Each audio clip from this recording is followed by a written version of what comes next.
Entre paréntesis. Conversaciones íntimas sobre lo que nos está pasando. Si hay recuperación o no, hace una revisión técnica. Con Héctor Rincón. Entre paréntesis.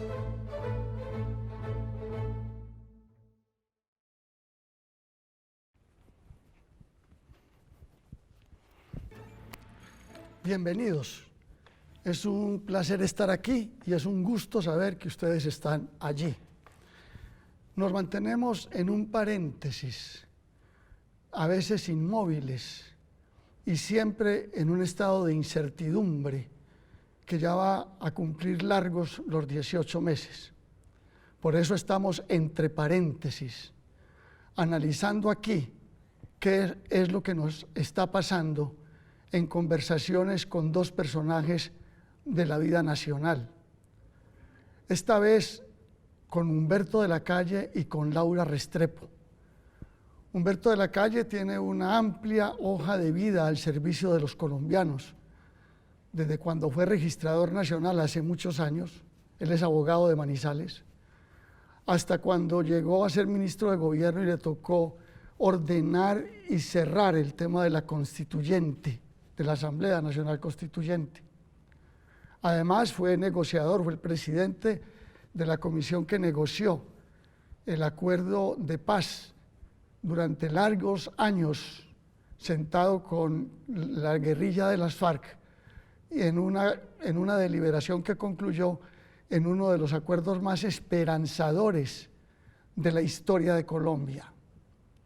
Laura Restrepo es una escritora bogotana que estudió filosofía primero y después se hizo escritora a través de un oficio al que le ha dedicado toda su pasión y del que ha logrado frutos inmensos, como una amplia cantidad de lectores que la siguen por el mundo y unos premios entre los que se incluye el premio Alfaguara a la mejor novela con una que se llamó Delirio. Desde hace mucho Laura publica novelas y desde hace toda la vida Laura tiene unos ojos de este tamaño puestos sobre lo que pasa en Colombia y sobre lo que pasa en el mundo. Unos ojos que hurgan toda la actualidad, incluidos los conflictos más remotos del planeta.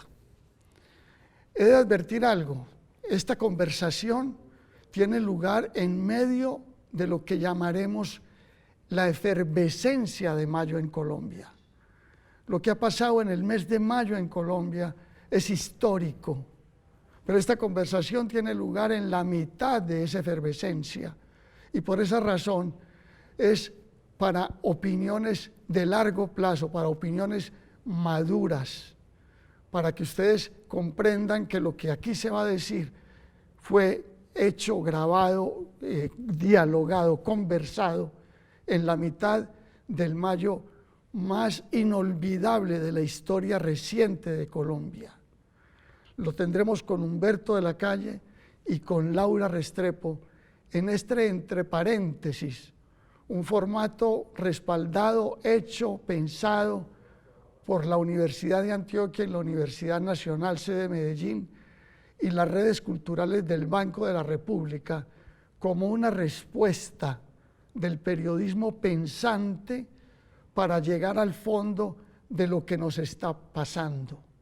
Conversaciones íntimas de lo que nos está pasando es entre paréntesis. Este programa 7 y final. Laura Restrepo y Humberto de la Calle no se imaginan la alegría que nos da en entre paréntesis tener a dos personajes con voces tan potentes como las de ustedes, tan dados al pensamiento, a la reflexión y a apuntalar ideas para desarrollar. Y que ustedes sean los del cierre de esta temporada de entre paréntesis, particularmente me da mucha alegría y les agradezco su presencia. Laura y Humberto, el primer planteamiento para que le saquemos un poco de capul tiene que ver con lo que ha acontecido en Colombia en el mayo del 21, nuestro mayo del 21. esta efervescencia juvenil en las calles, esta demostración de querer, ustedes, ¿en qué parte, en cualquiera que sea, la atribuyen al coronavirus? ¿Cuál es la parte que le entregan de responsabilidad o de patrocinio o de entusiasmo o de alentar estas manifestaciones al coronavirus? Laura. Bueno, primero encantada de estar conversando con ambos. Los dos los admiro mucho y me parece que es una gran oportunidad esta, Héctor, que me propicias de esta conversación. Yo creo que el coronavirus es desde luego el detonante, ¿cierto? Y un problema que unifica a la humanidad, lo cual lo hace particularmente resonante.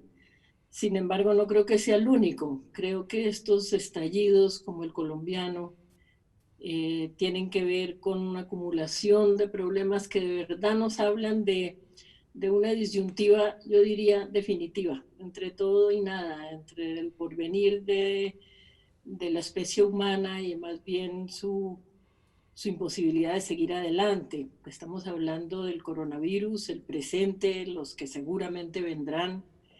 Estamos hablando de una crisis brutal del medio ambiente.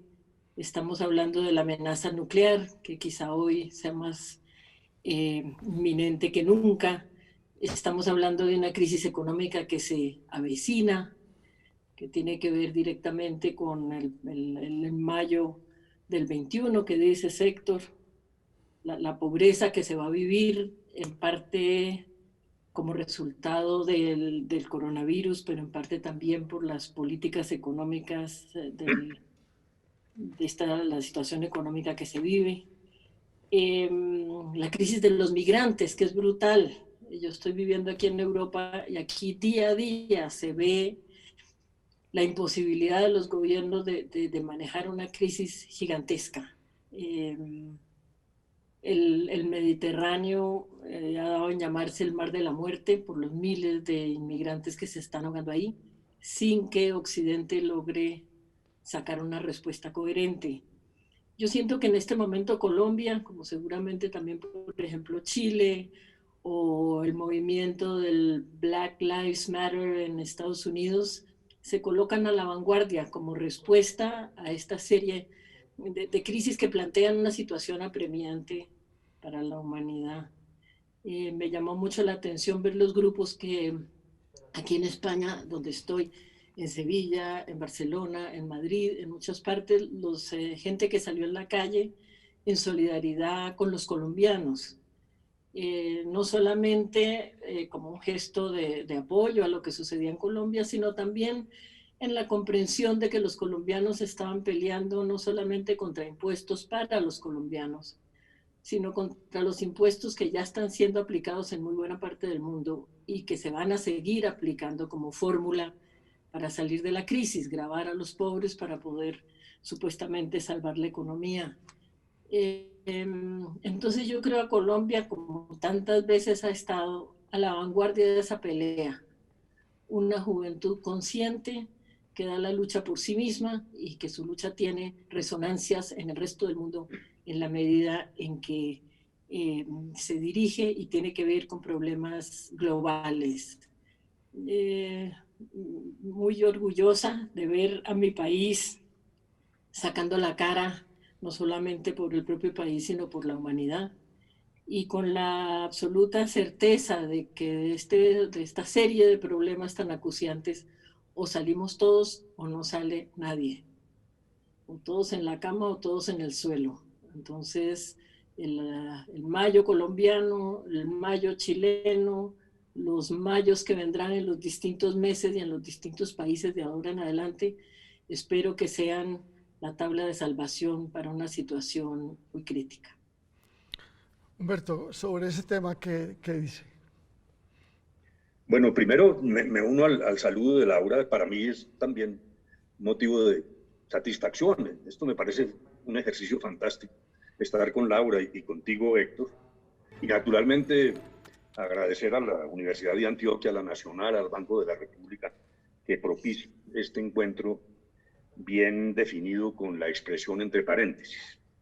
Primero, yo comparto la línea que ha planteado Laura, y no solo en su perspectiva global, sino incluso si acudimos a detalles y elementos muy propios de lo que ha pasado en Colombia, que demuestran que en efecto la pandemia obró como catalizador, agravó muchas de las situaciones que venían de antes. Pero si nos acordamos simplemente de un pequeño detalle, y es que en noviembre del 2019, antes de la pandemia, se presentaron movilizaciones semejantes. Pues esto muestra que lo que hay, Laura lo dijo muy bien, que es una acumulación de cosas que vienen de antes. O sea, si damos un paso atrás al 19, ya lo he dicho, vemos que esa efervescencia ya empezaba a cocinarse. Un poco más atrás, me parece a mí, es que ante la oportunidad del acuerdo de paz con la guerrilla de las FARC, hubo, dijéramos, grupos encargados de gerenciar el odio. Esta es una sociedad a la que le inflan odio permanentemente. Y eso va generando desasosiego, insatisfacción, que coincide también con manifestaciones en otros lugares. Laura habló de Chile. Prácticamente, bueno, la sola expresión tuya de hablar del mayo ya muestra que dijéramos, hay un contexto global. Dentro de esta situación concreta de las marchas acá, yo veo, dijéramos, distintos ingredientes. Y también me parece que ha habido una incapacidad del gobierno de hacer un diagnóstico certero. Un primer ingrediente es clásico, llamémoslo sindical, un comité de paro que presenta desde el 19 una serie de solicitudes que a mí no me parecen del otro mundo. Claro, siempre hay cosas difíciles, en fin, pero es lo clásico, discutir puntos que el gobierno, sin embargo, omitió y creyó que diluyendo a través de lo que llamó la gran conversación, pues podía superar eso como un incidente menor. No leyó bien, porque aquí lo que venía era una cosa más grande. Uno de los elementos entonces es dijéramos, el comité, que es una visión clásica en las democracias. Pero a esto se ha sumado la juventud. Yo diría dos tipos de jóvenes. Los estudiantes, que claro, Héctor lo insinuó, dijéramos, hay una tradición de rebeldía de los jóvenes, pero eso tampoco explica todo.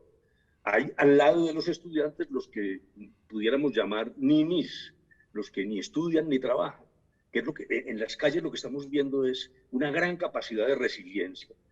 Son inéditas estas marchas en Colombia. Aquí habíamos tenido paros, uno recuerdo en el gobierno de López Miquelsen, pero 20 y pico de días manteniendo la presencia en las calles, abundantemente pacífica, con manchas, hay que reconocerlas, que son reprobables, pero ahí también hay un desbalance en el diagnóstico, particularmente por parte del gobierno, que le da más fuerza a lo que llama vándalos que a una cosa inédita en Colombia, que yo creo que además se enraiza con lo siguiente. Este país había sido como la República del Silencio. En particular, yo le atribuyo a la presencia guerrillera, por contra, una movilización hacia lo que pudiéramos llamar la derecha, al miedo a lo alternativo, a no levantar la voz. Creo yo que haber desaparecido ese aparato militar guerrillero, el más importante y el más antiguo, sí ha permitido que una sociedad se libere. Repito, los desabastecimientos me parece que ofenden demasiado. Yo creo que hay errores de conducción, pero lo que estamos viendo no solo es inédito por su resiliencia, su duración, por el carácter integral territorial en toda la nación. Esto realmente me parece que no tiene marcha atrás. Haga lo que haga el gobierno, el comité de paro, pueden haber soluciones, pero si no se afronta esas insatisfacciones de fondo, que Laura las describió muy bien, no voy a repetir, y que tienen que ver con la pobreza, pero no solo con la pobreza. Si no se enfrenta a esto, en el fondo me parece que aquí lo que vamos a tener es una permanente mezcla de pequeños momentos de supuesta tranquilidad aparente, pero esto va a seguir caminando y esta sociedad aprendió que sí puede lograr resultados, que era lo que no había ocurrido antes. Entonces se caen los ministros, tumban unos proyectos. Hay un empoderamiento, pero no solo creo yo sea un problema institucional o de pobreza, que lo es, sino incluso algo más espiritual. Y me parece que Laura lo mencionó. Yo marché en el 2019, y lo que veía era una gran cantidad de jóvenes, pero también veía como el anhelo de una cultura nueva, dijéramos, todo el tema de desarrollo sostenible, de protección del medio ambiente. Me parece que lo que ha planteado a la juventud es algo distinto a simplemente estudiar la meritocracia, darle codo a los competidores y que ojalá lo nombren a uno pues de asesor de una multinacional. Yo veo jóvenes diciendo, yo no vine solo a competir para consumir más. Es el papel del ser humano, de la persona humana, que me parece que de todos modos, así sea a veces de manera brumosa y otras muy clara, una serie de elementos que no estamos leyendo bien.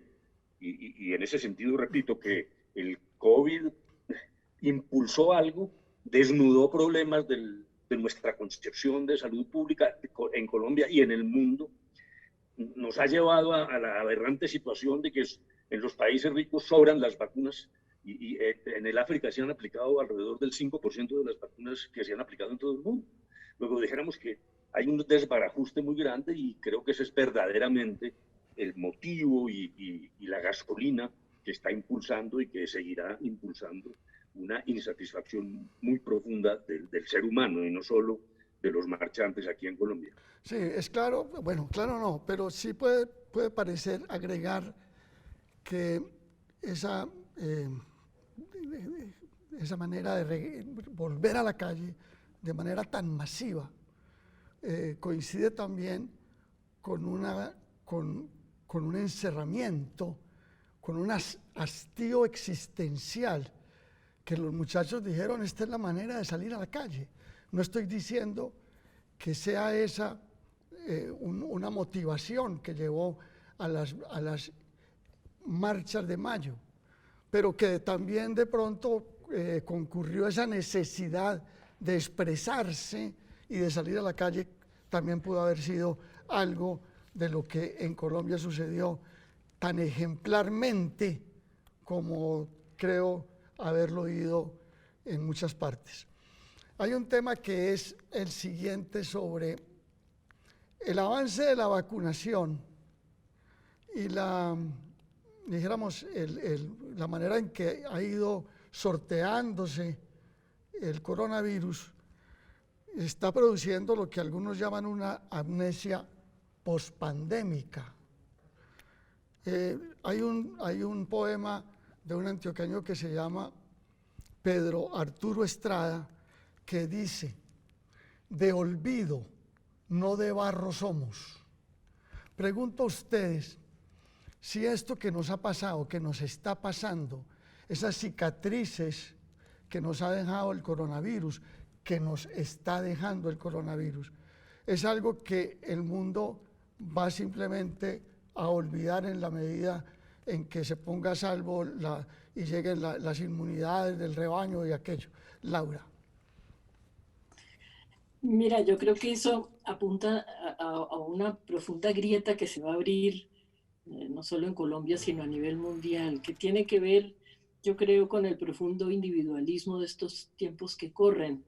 Hay una tendencia muy frívola vinculada al acendrado individualismo que cree que su bienestar personal, que entiende por libertades ante todo poder salir, divertirse, que no lo coaccionen, que no lo restrinjan, que la salud de los demás no les importa demasiado en la medida en que ellos mismos no se contagien.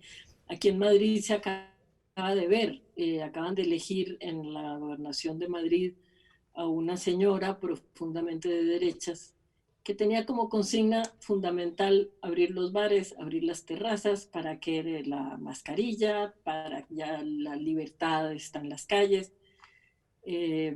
Y otra franja muy grande de gente que salió a decir, cuando Franco había terrazas y había cervezas, así que la libertad no consiste en cervezas y en terrazas. Yo creo que en Colombia tenemos en este momento una juventud muy politizada. Yo, desgraciadamente, a diferencia de ustedes dos, todo este momento de ascenso de la protesta y de toma democrática de las calles, no la vivo sino indirectamente por la distancia, pero de todas maneras me asombra enormemente ver el nivel político no te digo yo de los dirigentes, sino de la gente a la que entrevistan por la calle.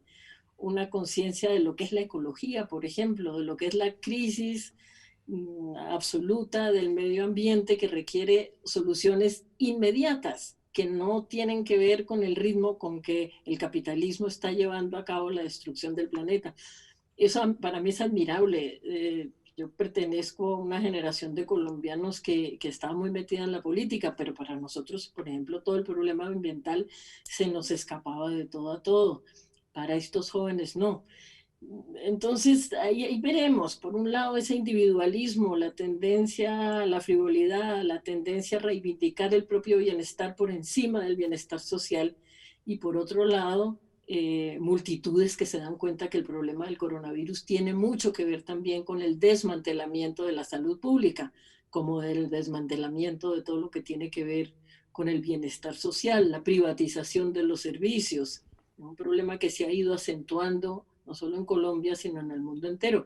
Yo me pregunto cómo se habría podido tratar esto del coronavirus y los virus que vendrán, porque vendrán otros, si los sistemas de salud hubieran sido debidamente sociales en las distintas partes del mundo, si no hubiera sido mucho más rápido la respuesta. Me pregunto también qué va a pasar ahora que está en esta fucha por no soltar las patentes de las vacunas, porque se han vuelto uno de los negocios más billonarios que la humanidad pueda imaginar. Entonces ahora, claro, hay quienes las patentes las quieren para sí y se convertirá en un factor de riqueza y de explotación de los países más pobres. Entonces yo veo eso, que la pelea de la gente que está en la calle también tiene que ver con una concepción distinta, no solo de la economía y de la sociedad, sino del propio ser humano. ¿Qué quiere? ¿A qué aspira? Tú, Héctor, decías, gente por la calle que está diciendo, para mí no es ir a competir por un puesto mejor que el de mi vecino, sino de verdad lograr una salida de conjunto. Me parece muy interesante. No tengo muy claro cuál de los dos sectores va a ganar. Veo muy asociado esta posición individualista de la libertad individual, del bienestar individual a despecho de lo que es el colectivo. Lo veo muy asociado a un surgimiento muy miedoso de la ultraderecha. Sí. Aquí en Europa el fascismo va cogiendo cuerpo a un ritmo que no sospechábamos hace 10 años. Y creo que tiene mucho que ver con la fobia a los inmigrantes, el racismo, el despotismo frente a los pobres, el bienestar entendido como riqueza individual.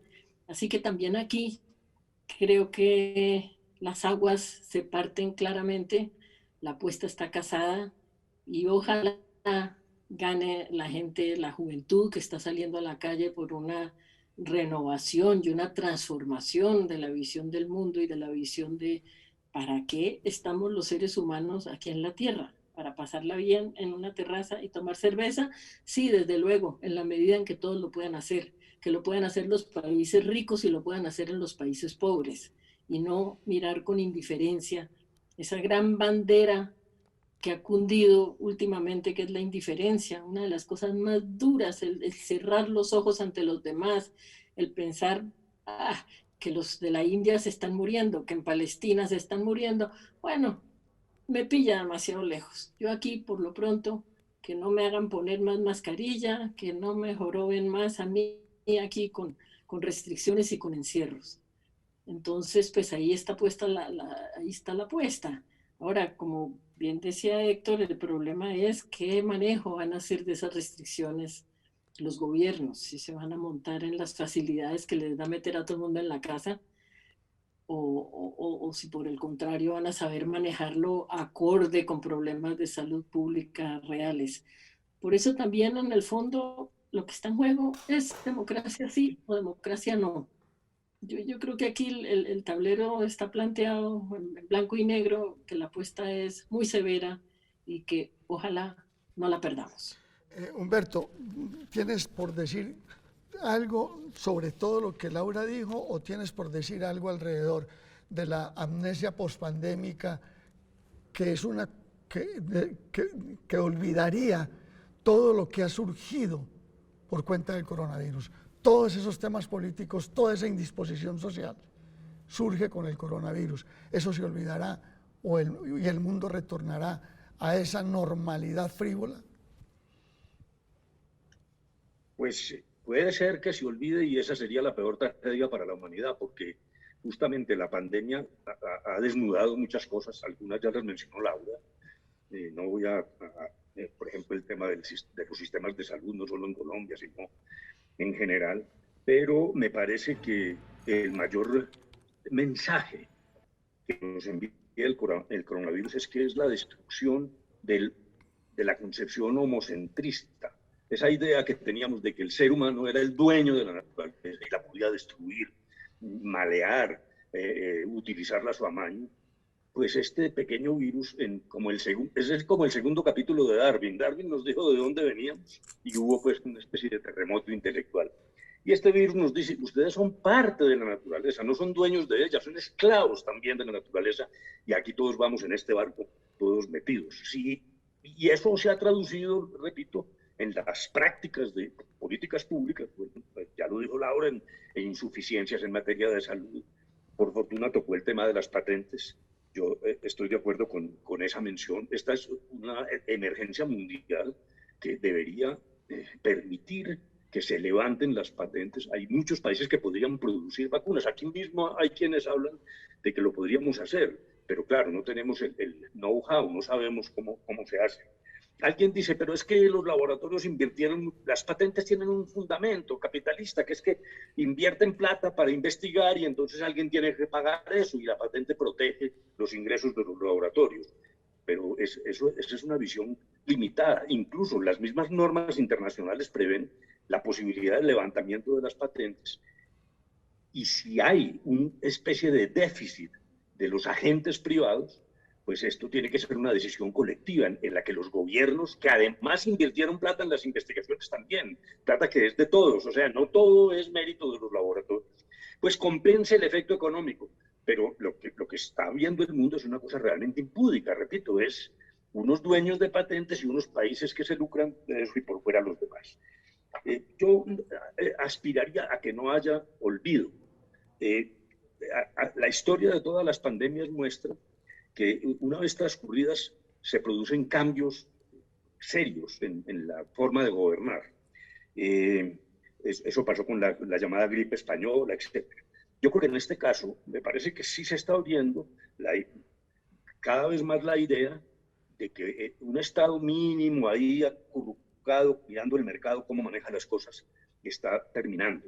Yo sí creo que hay voces, incluso en Colombia, hasta los economistas más neoliberales, los que estudiaron en Chicago, dicen, no, realmente este modelo fracasó, porque no solo basta que suban las cifras del PIB, si lo que va dejando es minorías insatisfechas y profundas deficiencias sociales. En Colombia ni se diga que somos campeones de la inequidad, pero por ejemplo el sueño americano, hoy se ha visto cómo esa política tipo Reagan y Thatcher lo que terminó fue segregando millones de personas del supuesto bienestar que vendría invirtiendo en los más ricos para que por goteo llegara a los pobres, cosa que fracasó en todo el mundo.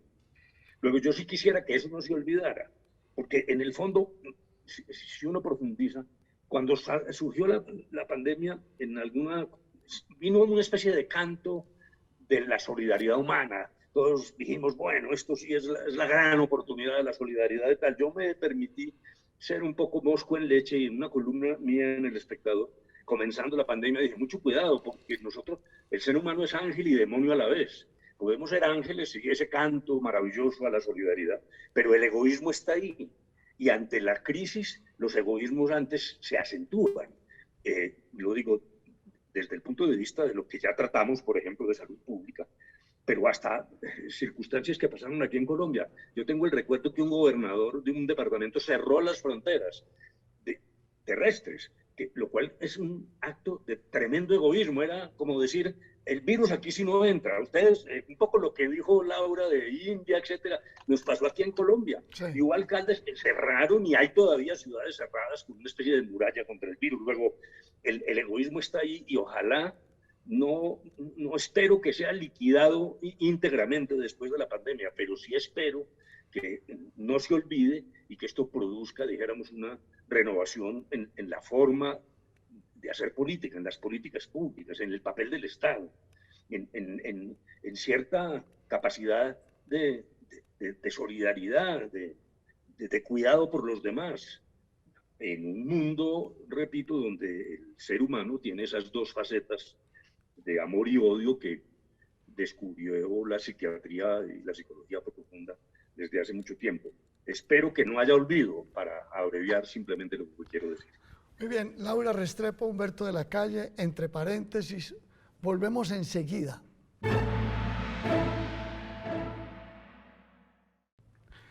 Es cierto que cuando comenzó el coronavirus, se abrieron unas vetas de comprensión humana y el Papa nos pareció que estaba por todas partes, con su discurso de solidario y su llamamiento a la igualdad y a la equidad. Y en la medida en que avanzó el coronavirus, se fue profundizando la brecha. Y en la medida en que llegó la solución al coronavirus, la brecha se ha pronunciado tanto que Humberto de la Calle lo mencionaba citando una cifra similar al 2% de vacunados en África. Es decir, la solidaridad y todo aquello que en un momento dado pensamos que iba a convocar al ser humano, pues no se ha dado, y parece que las últimas imágenes del mar de la muerte en el Mediterráneo demuestran incluso lo contrario. Pero sí hay cosas, por ejemplo, que fueron o que han sido una permanente en las secuelas del coronavirus. Por ejemplo, la soledad. Todos estos confinamientos deben haber llevado a la gente, imagina uno, a vivir un poco en soledad y a sentirse un poco menos sociable y a sentir un poco que no tiene necesidad de tener tantos amigos. ¿Ustedes creen que eso sí ha sucedido, que eso verdaderamente se convirtió en algo que el coronavirus dejó? Una agenda social más disminuida, una aceptación de la soledad. Laura. Y bueno, primero decir que me encanta escuchar a Humberto y no me sorprende que esté estar tan de acuerdo con todo lo que dice, porque siempre lo he admirado mucho, su visión humanista de demócrata consecuente y coherente, así que encantada de escucharlo y de tener la oportunidad de hablar con él. Héctor, sí, yo creo que para la gente fue duro el aislamiento. A mí me cuesta trabajo hablar de eso porque yo vivo aquí en el campo y pues siempre he tenido la montaña abierta, los caminos, he podido moverme y yo valoro muchísimo el silencio y creo que en contraposición a las dificultades, por ejemplo, de familias enteras que tuvieron que vivir en espacios muy reducidos, el drama de la gente que vivía del trabajo que estaba haciendo afuera, en la calle, en los locales, en las fábricas, y que empezó a pasar hambre por cuenta de no poder salir. En contraposición a eso, yo creo que hubo, de todas maneras, una ganancia, una cierta ganancia, que tiene que ver con la recuperación del silencio. Yo creo que uno de los problemas que tiene la gente para pensar es el exceso de ruido que hay en nuestras vidas cotidianas, el exceso de agitación, la posibilidad de retirarse, de retraerse, de volcarse sobre sí mismo, de alguna manera recuperar la interioridad. A mí me parece que ha sido un ejercicio muy interesante. Creo que la vida en familia, desde luego hay el revés tremendo de una violencia doméstica por la irritación de padres que no suelen estar en la casa y de pronto se encuentran avasallados por los hijos, violencia contra las mujeres, eso es una cara. Pero por otro lado, yo creo que han proliferado los casos en que el hombre y la mujer, por primera vez en mucho tiempo, no como casos individuales que ya venía sucediendo hace mucho, pero de manera bastante colectiva, por primera vez hombres y mujeres se encuentran de igual a igual en las tareas de la casa. Y otra cosa para mí importante, la familia se vuelve un refugio. la familia se volvió una fortaleza. La manera de sobrevivir era cerrar filas con la familia, con la gente más allegada, los más cercanos, sabiendo que la salud de los viejos dependían de la conducta de los jóvenes. Y todas esas han sido lecciones para mí muy importantes. La recuperación de la soledad, tan poco valorada últimamente. Entiendo la necesidad de la reunión, de los amigos, pero eso andaba demasiado desbocado. Yo creo que esa posibilidad de estar solo, de leer, de escuchar música, de pensar un poquito en calma, de tener un poco el trajín y volcarse sobre las cuestiones del espíritu, han sido una ganancia importante. Y como dice Humberto, ojalá eso no se olvide. Ahora que retomamos el contacto con los amigos, ahora que retomamos la alegría de poder ver a familiares que hace rato no vemos por cuenta de la pandemia, ahora que eso suceda, toquemos madera y que así suceda, no olvidemos lo que se ganó de interioridad, de silencio y de valoración de la sociedad, de la soledad que también nos dieron este año largo de pandemia. Bueno, Humberto, sobre este tema del adiestramiento en soledad, ¿qué tienes por decir? Primero, me parece que Laura ha dicho una cosa muy interesante, porque esto tiene dos caras, o varias caras, pero por lo menos las dos más dramáticas son: uno es un privilegiado, yo vivo aquí, y dijéramos en un edificio, uno más o menos camina. Por cierto, Laura tiene razón en que entonces surgen momentos de meditación. Dijera, ya uno no está corriendo, porque pues a través del Zoom, las citas, primero nos volvimos puntuales, y en segundo lugar, pues uno ya no tiene que calcular, y menos en Bogotá, donde francamente es imposible moverse. O sea que esto también resolvió algunos problemas, y el trabajo desde la casa llegó para quedarse. Y dijéramos, esa es una realidad. Incluso de alguna manera el riesgo es que termine gustándole a uno.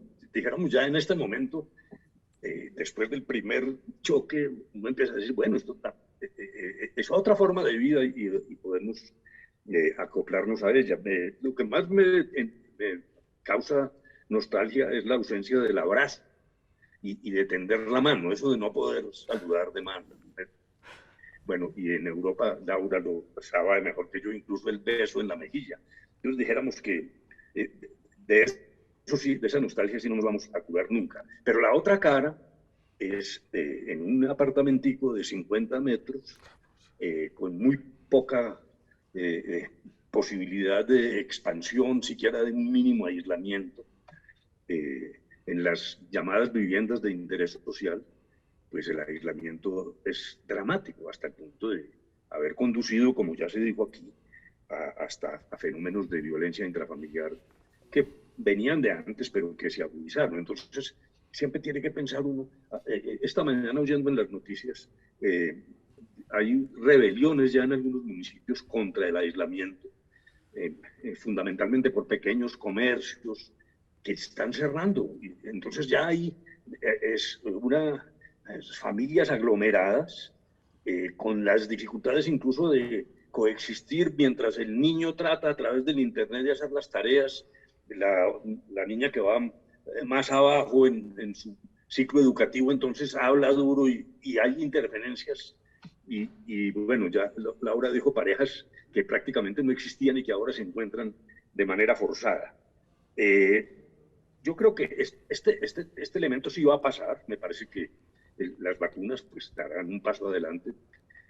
Yo a veces me preocupo, algo le oía a Héctor cuando estábamos comenzando el programa sobre, dijéramos, la creencia en la ciencia, pero lo que yo estoy viendo es que la franja lunática está ganando. Me parece que el racionalismo es el que está perdiendo. Ahora la mitad de la población dice que no se quiere vacunar. Por ejemplo, en Estados Unidos los republicanos dicen, no me vacuno porque el señor Trump dijo que no. Es una cosa, en mi generación nos vacunaron sin preguntar, Claro. sin preguntar. Yo tengo aquí todavía las marcas en los hombros, pero por ejemplo la viruela desapareció del mundo. O sea, esos son logros de la ciencia, que es por tanto muy sorpresivo para uno que segmentos muy grandes de la población pues tengan resistencia a las evidencias científicas. Y luego, pero me parece que eso lo pudiéramos tratar más adelante, está pues el problema de cómo la vigilancia de la salud ha ido generando formas de autoritarismo. Lo mencionó Laura también, y si te parece, Héctor, en algún momento me gustaría volver sobre eso, ¿no? Vamos a volver sobre eso inmediatamente, después hagamos esta pausa, la última en entre paréntesis con Laura Restrepo y con Humberto de la Calle.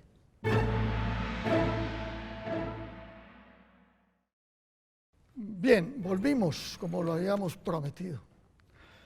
Humberto de la Calle estaba planteando algo relacionado con la salud y con la pandemia y con el encerramiento y con el manejo que también desde el punto de vista, llamémoslo político, totalitarista, se le ha dado al tema. ¿Es así? ¿Entendí mal? ¿O puedes ampliarlo, por favor? No, yo creo que dijéramos, sí me parece que hay una especie de andando de lobo con piel de oveja, porque las medidas que propenden por la salud pública, pues uno entiende que están bien intencionadas, que el virus camina, que es muy agresivo, en fin, pero debajo se ha ido tejiendo algo. Yo incluso miraría primero algo más de fondo. Por ejemplo, recordemos que Foucault en la obra Vigilar y Castigar descubrió este panóptico. Recordemos, el panóptico es ese ojo que enseñó para los presidiarios, y de qué manera los mecanismos de la sociedad fueron acentuando esas formas de control. Pero eso ya pasó de moda. La situación es aún más grave y es completamente distinta. El primer gran dictador es el Big Data. La tarjeta de crédito es la que está manejando el mundo. Realmente ya no son ni siquiera los gobiernos, porque en la tarjeta de crédito es el gran panóptico contemporáneo que uno mantiene en el bolsillo, y cada decisión que se traduce y se materializa usando la tarjeta de crédito va generando unos datos sobre su personalidad, sus comportamientos, que van moviendo todo el consumo. Para decirlo, dijéramos de manera sencilla, uno abre el internet y pregunta dónde venden bicicletas estáticas, y en la siguiente media hora lo inundan. Eso no es coincidencia. O sea, de alguna manera, el dedo del gran hermano ahora es el consumo. Pero ya descendiendo al tema del COVID, del coronavirus, pues esto lo que ha generado es una extensión de controles. Por ejemplo, es paradigmático lo que pasa en China.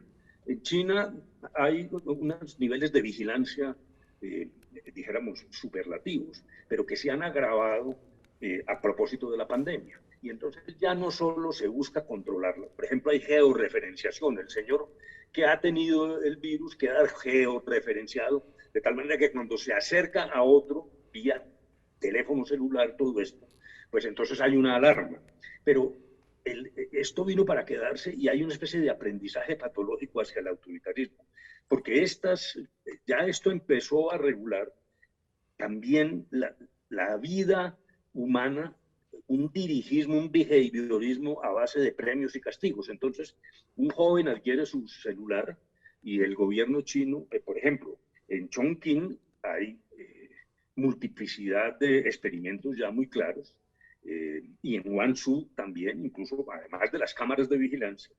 Entonces, el niño o el joven con su tarjeta recibe del gobierno un bono de puntos positivos. Entonces, él tiene un acervo, es como jugando Monopolio. Entonces, el juego arranca y usted tiene, pero cada que se maneja mal, va perdiendo puntos. Claro. Si usted no pasa por la zona peatonal, si se vuela un semáforo, empieza a perder puntos, pero al revés. Si obra bien, si dona sangre, si socorre a un anciano, entonces le suben los puntos. Y aquí lo que hay ya es realmente una omnipresencia que ni Orwell había imaginado. Y coetáneamente, todo el tema de vigilancia permanente, que no es solo en el Oriente, esto pues claro, pasa en Singapur, etcétera. En Londres hay 627.000 cámaras en la ciudad de Londres, pero mire, con una población enorme. Mientras que mencioné a Chongqing, hay 2.5 millones de cámaras para una población de 16 millones de habitantes. O sea, realmente ya estamos desnudos. Es la pérdida casi total de la intimidad. Sí. Y aquí en Colombia y en distintos países de Occidente, doy un pasito al lado, por ejemplo, se dictaron miles de medidas, incluso utilizando mecanismos extraordinarios, y uno entiende, ¿no? Pues había que tomar decisiones rápidas, pero se hicieron sobre la base de, esto parece jurídico, pero tiene un trasfondo importante, sobre la base de supuestas competencias ordinarias de los gobiernos en temas de salud pública, de código de policía, etcétera. Medidas que por lo tanto escaparon al control de la Corte Constitucional, que es una revisión obligatoria dada la excepcionalidad de los procedimientos. Y aquí cambiaron la vida de las personas, en parte para bien. Yo no quiero tampoco hacer demagogia ni exagerar, pero el problema es que eso se va quedando. Claro. Es la gran pregunta, Héctor, que tú acabas de hacer. Dijéramos, es el aprendizaje patológico, y a los gobiernos empieza a gustarles pues tener información. Termino con esto. Nos tuvimos que registrar en ese programa Mi Vacuna, pues para la vacunación, etcétera. Y eso se hizo de manera directa a través de las EPS y tal, pero pensemos que hoy hay un acervo de información en manos del gobierno sobre quiénes somos, dónde vivimos, quién habita con nosotros. Eso se hace en función de la salud pública, pero queda ahí. Esos datos no se van a destruir. Así es. Y por lo tanto, la tentación va a ser enorme, creo yo. Sí, que el totalitarismo, con esas medidas que toma, con esos datos que ha capturado, que es el Partido Comunista Chino, sin darse cuenta, aquí sin darse cuenta. Evidentemente el totalitarismo no va a llegar al fin de la pandemia y va a decir, bueno, entonces nos bajamos de la práctica. No creo. Laura, ¿tú qué opinas? De eso, No, del tema. Ha hecho una exposición clarísima y terrorífica de lo que es el problema del gran hermano que estamos viviendo, y que la pandemia, el manejo por parte de los gobiernos de la pandemia, como él dice, a veces porque es indispensable por motivos de salud y a veces porque es sabroso el vicio de la autoridad absoluta, pues ha ido imponiendo. Pero así es, tremendo. Ahora aquí en Europa ya está sucediendo una cosa que va a ser mundial y que va a ser atroz, que es el carné de vacunación y el carné de salud. O sea, ya no basta con que seamos blancos y negros y por eso hay discriminación. Ya no basta con que seamos de países ricos y países pobres, otra discriminación. Hombres y mujeres, otra discriminación. Heterosexuales u homosexuales, otra discriminación. Ahora vamos a ser discriminados por saludables y enfermos, vacunados y no vacunados. Se va a generalizar un pasaporte que ya empieza a regir en Alemania, de los que tienen el pasaporte de la vacunación y los que no lo tienen. Eso es brutal. Va a haber retenes donde le piden a uno que muestre. Como dice Humberto, ni siquiera vamos a poder mostrar el brazo como hacíamos nuestra generación con la de la viruela, que yo también la tengo acá, sino que va a estar es en todos nuestros papeles y en todos nuestros documentos y en los créditos que nos den y en los que no nos den. Es que es brutal lo que está pasando. La pandemia no lo genera todo. Ya venía esta tendencia, ya venía muy fuerte. En la China, que desde luego para hablar del ángel y el demonio que mencionaba Humberto, han manejado la pandemia como nadie. Es decir, han sido unos genios para liquidar la pandemia, como no ha podido hacerlo ningún país capitalista. Pero al mismo tiempo, es verdad, le dan a la gente posibilidades de viajar, de desplazarse, de tener ciertas prebendas, en la medida en que funciona, en que maneje bien sus tarjetas de crédito, que no tenga deudas con el Estado. Entonces, el control de verdad ya empieza a ser absolutamente agobiante. Y con lo de las redes sociales y este tipo de comunicación tan abierta, de exposición de la individualidad y de la privacidad, pues también ahí hay unos mecanismos de control. Cuando empezó Facebook y empezaron todas esas redes sociales, yo me negué terminantemente. De hecho, nunca he participado y no participo, lo cual para una persona que escribe pues es un problema porque te impide, digamos, difundir tus cosas, publicitarte a ti mismo con la facilidad que esos medios lo permiten. Pero a mí siempre me parecía que que estar poniendo ahí todo, bueno, rezagos de mi militancia política, qué sé yo, pues me parecía atroz. Yo, ¿por qué voy a decir dónde voy a comer? ¿Por qué voy a decir con quién me vi? Nunca quise. Y fíjense que ahora es un mecanismo de control absoluto. Hay un retrato tuyo absoluto en cada una de esas redes que con información además que se trafica, que se venden los unos a los otros, que sirve para el tipo de publicidad, que sirve para todo. Ahí está, qué medicinas tomas, cómo practicas tu sexualidad, qué tipo de relación tienes con la gente que quieres, qué enemigos tienen, todo está. Es el retrato completo tuyo, al servicio de a quien se le dé la gana utilizarlo para lo que quiera, para venderte cosas, para empezar. Y digamos que de ahí en más, cosas mucho más graves. Entonces sí, a mí sí me da miedo. Otra de los medios coercitivos que se han agudizado con las protestas que ha habido y las movilizaciones que ha habido a raíz de la exacerbación de la pandemia es el problema de las funciones militares de la policía. Eso se vio clarísimamente en los Estados Unidos con las marchas del Black Lives Matter.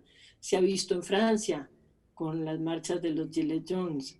Se ha visto claramente en Colombia. Es decir, la gente que sale a protestar se la machaca y se la machaca con munición viva, se la machaca con medios militares, cuando se supone que la policía tiene un papel cívico dentro de un país y no militar, y que los medios militares son por la defensa de agresiones externas y no para someter a la población internamente. Entonces sí, de alguna manera sí se ha abierto una caja de Pandora que yo veo que va a ser muy difícil de frenar, porque un gobierno cuando le agarra el saborcito al totalitarismo,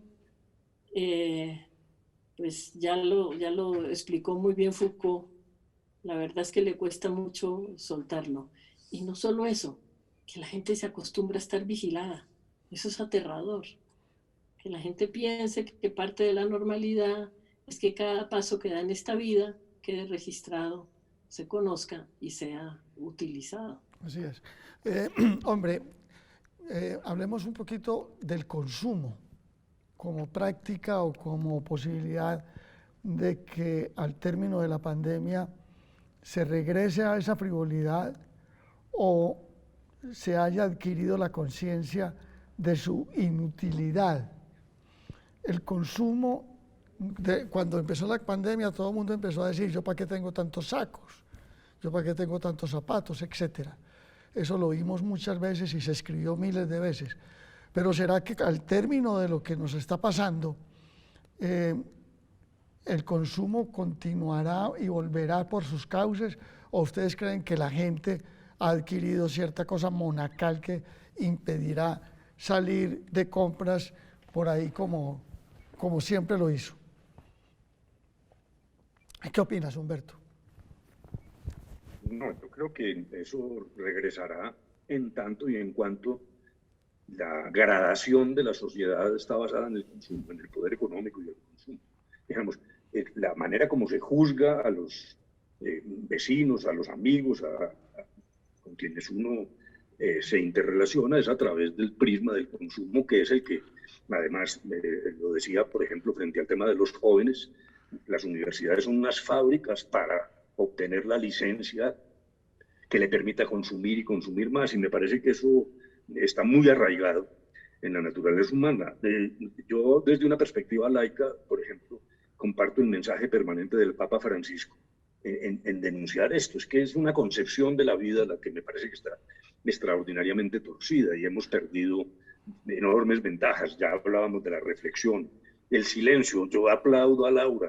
A mí me parece que esas violaciones del silencio son unas de las agresiones urbanas, dijéramos, más brutales y una falta de respeto por los demás.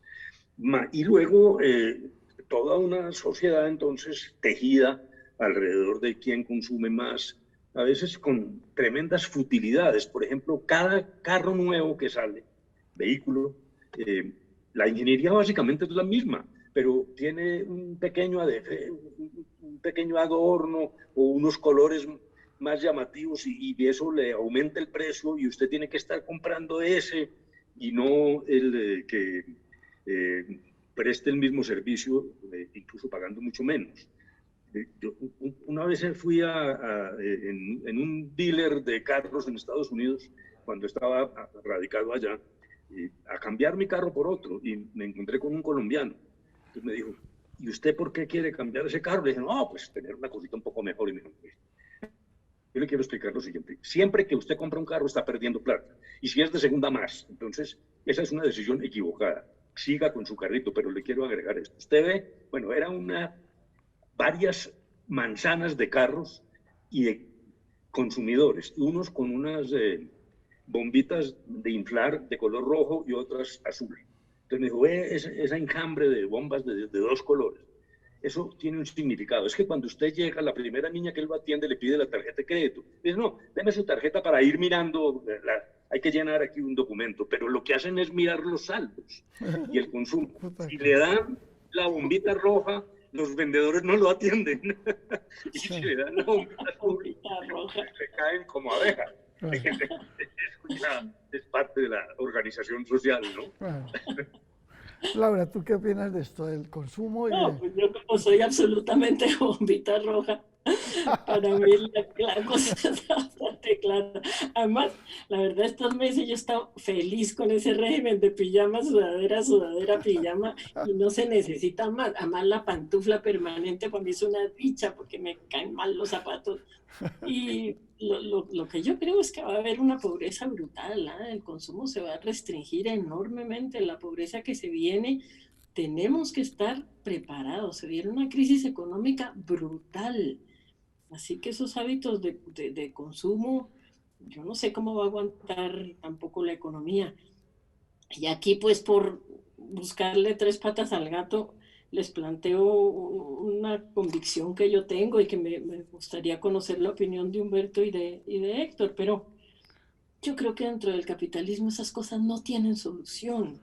Yo lo veo un régimen demasiado duro, demasiado propicio a la discriminación, el enriquecimiento de cierta gente bajo este régimen. A mí es que me deja deslumbrada. Yo en general soy mala para los números, pero yo no podría escribir un billón, esa cosa que se llama un billón, es que no la puedo escribir, no tengo ni idea qué reguero de ceros tiene. Sí. Y pensar que hay gente que a expensas de la pobreza absoluta de países enteros, tienen más dinero para sí mismos que algunos países de la Tierra. A mí eso me parece inhumano, a mí eso me parece imposible. Yo no creo en la competencia, yo no creo en que uno tenga que andar a codazos para liquidar a los otros para poder armar una vida.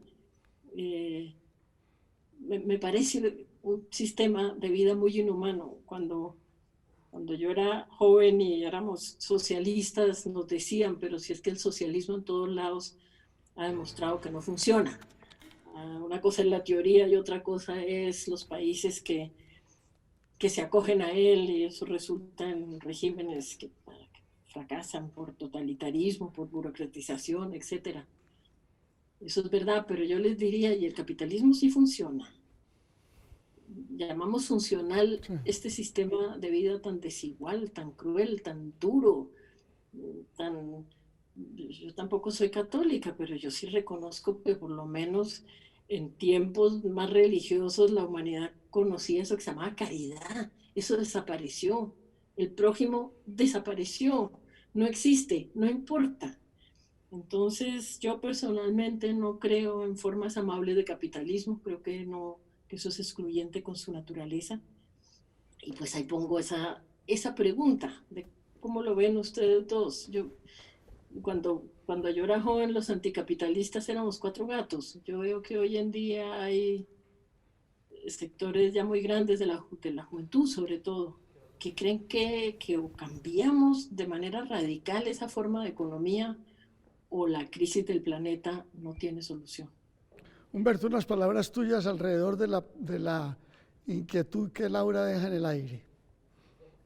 Dijéramos, yo comparto en cuanto que, para decirlo en una sola frase, esta forma salvaje de capitalismo es contraria a la felicidad. Me parece que ahí eso es antinómico, son dos cosas que se rechazan. porque la felicidad de los más ricos es insaciable porque siempre quieren tener más dinero, y la de los que están desposeídos, pues es que miran en la lejanía del espejismo. Pero soy un poco más moderado que Laura, y lo reconozco en creer que formas de lo que dijéramos ahora se llama capitalismo consciente, con un mayor papel del Estado en términos de fomentar y robustecer lazos de solidaridad, con la recuperación por la vía de la política pública de lo que antaño se llamaba caridad y que ahora reviste el nombre de derechos.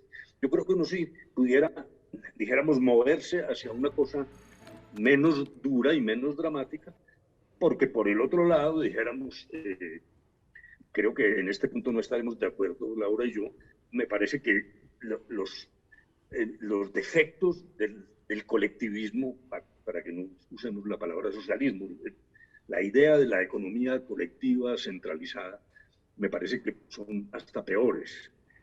Y aun cuando el desarrollo económico por sí mismo no resuelve los problemas de la humanidad, sí debería permitir que, cambiando la escala de valores, esas ventajas, ese plus del capitalismo, se destinen a temas mucho más ligados a la felicidad, al espíritu. Hemos perdido el ocio.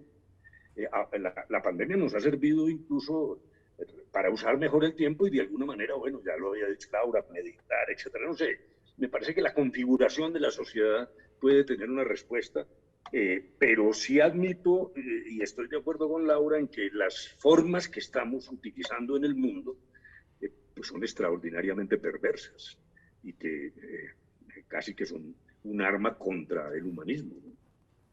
Señoras, señores, yo propongo hemos estado una salida Laura. intermedia para ponernos de acuerdo. Sí, exacto. Humberto, hay que inventarse una cosa nueva. Hay que inventarse una cosa nueva. Yo tampoco soy partidaria de repetir las fórmulas del socialismo real, pero lo que hay no nos funciona. Y la crisis que estamos viviendo y de la que hemos hablado acá, a todos los niveles, exige la invención de una cosa nueva. Pongámosle un nombre, llamémoslo periquito, lo que sea, pero que podamos dejarle a nuestros nietos una forma factible de habitar este planeta, que por el momento esa fórmula no existe. Es verdad. Y no solo en el planeta, porque ya los chinos y Elon Musk la van a llevar a Marte también, donde van a montar el mismo sistema infame que tienen montado acá. Así Laura es. Restrepo, Humberto de la Calle, ustedes han estado hoy en un encuentro entre dos personajes de la vida nacional, en conversaciones íntimas sobre lo que nos está pasando, en Entre Paréntesis. Este programa que han creado las universidades de Antioquia y Nacional y la Red Cultural del Banco de la República como una respuesta del periodismo de pensamiento para obtener reflexiones y para obtener dudas sobre lo que nos está pasando a propósito del coronavirus. Lo que queremos es que entre ustedes hubieran quedado preguntas que no se habían formulado o les hubiéramos ampliado dudas sobre lo que nos está pasando. Fue muy grato estar con Humberto, fue muy grato estar con Laura, fue con ustedes una delicia haber compartido estos programas, Entre Paréntesis de hoy, 7 y final.